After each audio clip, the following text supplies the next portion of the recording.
আজ 13ই নভেম্বর। যখন আওয়ামী লীগ লকডাউন ডেকেছে তখন লকডাউন দিয়ে দিন। দোকানপাট কেউ খোলা রাখবেন না, এতে আপনাদেরই ক্ষতি হবে। কারণ আপনাদের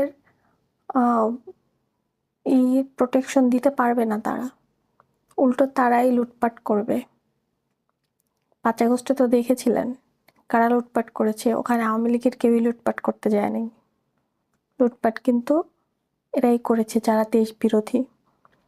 তা আপনাকে কেউ সেফটি দিতে পারবে না, অযথাই আপনার নিজের ক্ষতি নিজে ডেকে আনবেন না।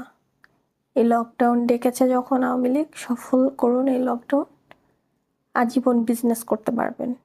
2-4 দিন বিজনেস না করলে কিচ্ছু আসবে যাবে না, কিন্তু আপনার কোটি কোটি টাকার ক্ষতি হতে পারে। সেটা ভেবেই তারা আপনাকে বলেছে আপনারা যাতে দোকানপাট খোলা না রাখেন। আর এর মধ্যে যদি কিছু হয়ে যায়, যদি ইচ্ছাকৃতভাবে আপনারা খোলা রাখেন, তাহলে মনে রাখবেন এখানে আওয়ামী লীগের দোষ দিতে পারবেন না আপনারা। কারণ তারা তো নাই যে লুটপাট করবে, তারা থাকলেও লুটপাট করার মতো তারা নয়। এই যে যত অহিংসা হচ্ছে, যত কিছু হচ্ছে, যে একটা বাসে আগুন দিয়েছে রাতের আধারে, ড্রাইভার ঘুমিয়েছিল, মারা গেছে ঘুমন্ত অবস্থাতেই। তা আপনারা কি ভাবছেন এগুলো আওয়ামী লীগের লোক করছে? কখনোই না। 4 জন আগুন দেয় আর 1 জন ভিডিও করে।